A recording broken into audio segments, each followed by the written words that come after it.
Fala pessoal, tudo bem? Aqui é a Ana Bárbara, eu sou advogada de imigração aqui nos Estados Unidos. E no vídeo de hoje eu quero explicar para vocês a principal razão pela qual, em regra, eu não aconselho os meus clientes a fazer nem mudança de status, nem ajuste de status nos Estados Unidos. Vamos lá?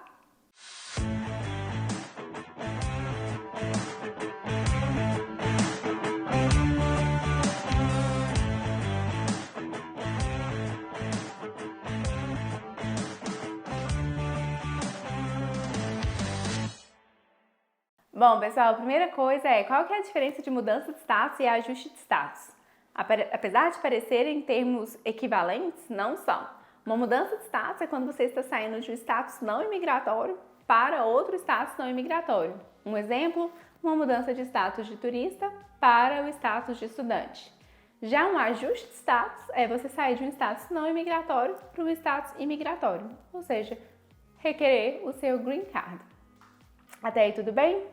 Bom, a primeira razão pela qual eu não recomendo essa mudança de status é porque quando você se apresenta na entrada dos Estados Unidos com um determinado visto, vou citar aqui exemplo, visto de turista, é como, ainda que você não vocalize, é como se você estivesse falando três coisas para o oficial.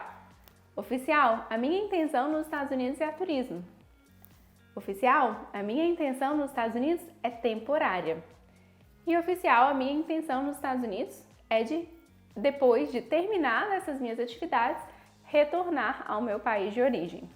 Se as suas atividades depois da entrada dos Estados Unidos são contrárias a isso, há uma presunção que você entrou nos Estados Unidos de má fé, já com essa intenção pré-concebida. E por isso, você pode ser entendido que você teve essa misrepresentation, ou seja, essa entrada fraudulenta no país e que pode prejudicar você de obter futuros benefícios no país. Quando eu falo futuros benefícios, qualquer tipo de visto, tanto não imigratório quanto imigratório. E essa é o número 1. Há aí um mito em que se você esperar 90 dias basta para afastar essa presunção, mas não funciona assim. Tem sim uma presunção desses 90 dias, mas não significa que após 90 dias essa presunção ela está afastada de forma absoluta. O oficial ele pode sempre investigar e verificar quais foram as atividades que você fez, se foram pertinentes àquele tipo de visto que você apresentou na entrada e fazer essa determinação que você entrou de forma fraudulenta ainda que tenha decorrido esses 90 dias. Então essa é a número 1 aí, razão pela qual eu não aconselho essas mudanças no país. A segunda questão é com relação ao efeito da mudança de status nos Estados Unidos.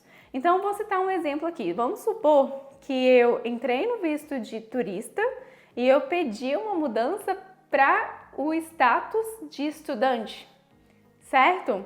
No status de turista, em regra, eu tenho 6 meses para ficar nos Estados Unidos. Se eu protocolo essa mudança de status até esses 6 meses, ok, estou legal no país.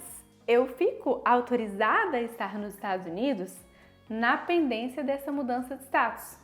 Mas observe que uma petição pendente no país não necessariamente não me concede um status, me concede apenas uma autorização de estada. Se o processo é aprovado, ótimo, estamos tranquilos, mas se é negado, essa negativa ela retroage até o último dia que eu estou legal no país. E se esse prazo for mais de 6 meses, e aí citar um exemplo aqui, uma extensão de status de turista de turismo, ela leva 32 meses, de acordo com o site da USCIS, para ser processada. Se esse prazo, então, entre envio da minha petição de extensão de status e a rejeição da petição de status for ter me colocado, me exposto a mais de 6 meses fora de status nos Estados Unidos, eu fico sujeito a um banimento de 3 anos. Se esse prazo for mais de 1 ano, eu fico sujeito a um banimento de 10 anos. Então é um risco de fazer essas mudanças, eu acabei citando o exemplo da extensão de status, mas a mesma racionalidade se aplica à mudança de status. E esse é um dos riscos que uma pessoa está sujeita ao fazer a mudança de status nos Estados Unidos. Agora vamos falar sobre ajuste de status. Quando essa mudança é de um visto não imigratório para um visto imigratório. Aqui é muito importante entender, primeira coisa, se o Visa Bulletin está disponível. Uma pessoa que entrou nos Estados Unidos com um visto de turista, com a intenção de pedir uma petição imigratória, um visto imigratório, Green Card, e quer fazer um ajuste de status, essa pessoa tem que verificar o Visa Bulletin, que é a disponibilidade dos vistos. Ele só pode fazer esse ajuste de status se o Visa Bulletin estiver disponível para a data de prioridade dele, que é a data do protocolo da petição. Eu vou citar aqui hoje o exemplo do EB2 National Interest Waiver, que eu sei que hoje é o mais pedido aí pela maior parte das pessoas, por ser uma das poucas vias que permite o próprio imigrante de iniciar sua petição imigratória. Hoje, só é possível fazer o ajuste de status para a EB2 National Interest Waiver. Quando eu falo hoje, eu estou falando especificamente sobre o Visa Bulletin de outubro de 2023. Só é possível fazer o ajuste de status quem enviou a sua petição imigratória até o dia 1º de janeiro de 2023, certo? Ou seja, quando eu protocolo a minha petição, eu recebo a minha data de prioridade.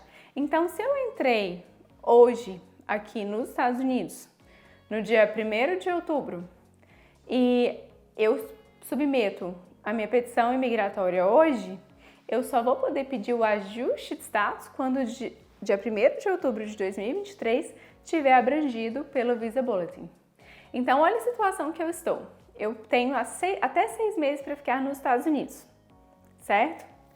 Decorreu esses 6 meses, eu teria que fazer uma extensão de status se eu ainda não puder ajustar o meu status.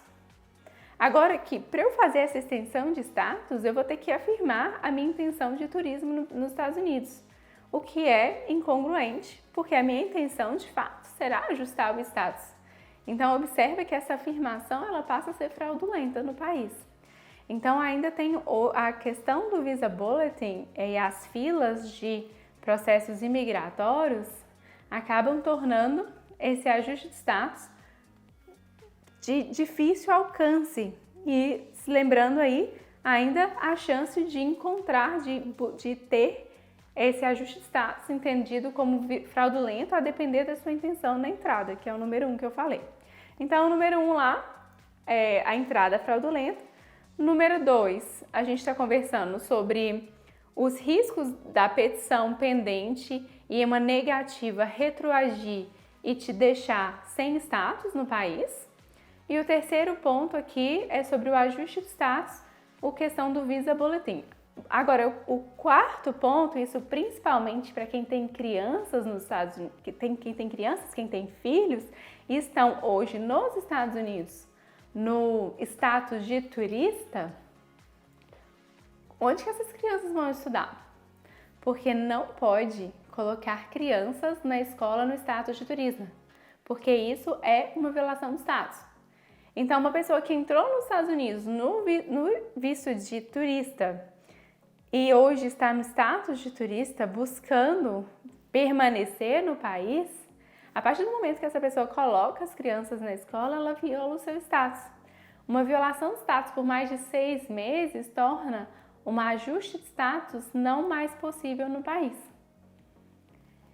Então, bom, aí a gente já está no quarto ponto aí de que o porquê que, em regra, o ajuste de status não é a melhor alternativa. E, para encerrar, então, eu quero cobrir com vocês qual que é, portanto, a nossa recomendação. É o que a gente, de fato, entende que é o processo mais seguro, é o processo consular. Então, vamos supor que eu estou nos Estados Unidos hoje num programa de estudo no país e eu não tive um sponsor, resolvi fazer o meu processo EB2 National Interest Waiver, fui aprovado. Eu tenho a opção de fazer o ajuste de status ou eu tenho a opção de fazer o processo via consular. O processo consular, a minha entrevista acontece fora dos Estados Unidos, ou seja, no consulado, no caso do Brasil, no consulado do Rio de Janeiro. Então eu saio dos Estados Unidos como estudante, eu permaneci no meu estado durante todo o tempo, fui na entrevista do Rio de Janeiro e aí volto já como imigrante no país. Boa forma, quais são os benefícios, portanto, ali de consular é que afasta todos esses riscos que eu citei até então e ainda tem um plus, que é quando você faz o processo consular, não causa aquele congelamento dentro dos Estados Unidos, porque o ajuste de status, que é a mudança de não imigratório para imigratório, quando você protocola o formulário, até que você receba a sua autorização de viagem para poder viajar, porque agora não é mais pertinente você viajar no seu visto de turista ou no seu visto de estudante ou qualquer visto que você entrou para dar entrada nos Estados Unidos, porque a sua intenção não é mais aquela daquele visto que você apresentou. Nesse período de tempo você fica congelado, você não pode mais viajar para dentro e para fora dos Estados Unidos. E no consular isso não acontece. Você mantém o seu status que você estava nos Estados Unidos durante o tempo. Claro que você vai ter que verificar a duração desse status e gerenciar isso. Sai daqui dos Estados Unidos com a sua entrevista marcada, atende a entrevista e já volta como imigrante para os Estados Unidos. Então essa aí é a nossa recomendação. Bom, eu sei que esse vídeo ficou denso com a parte técnica, mas eu espero que eu tenha conseguido esclarecer as dúvidas de vocês com relação a isso. E se ficou alguma dúvida, por favor, escreva nos comentários, será um prazer estar esclarecendo. Muito obrigada por ter assistido esse vídeo e se você gostou, curte, compartilha com quem possa ter interesse nesse conteúdo. Obrigada!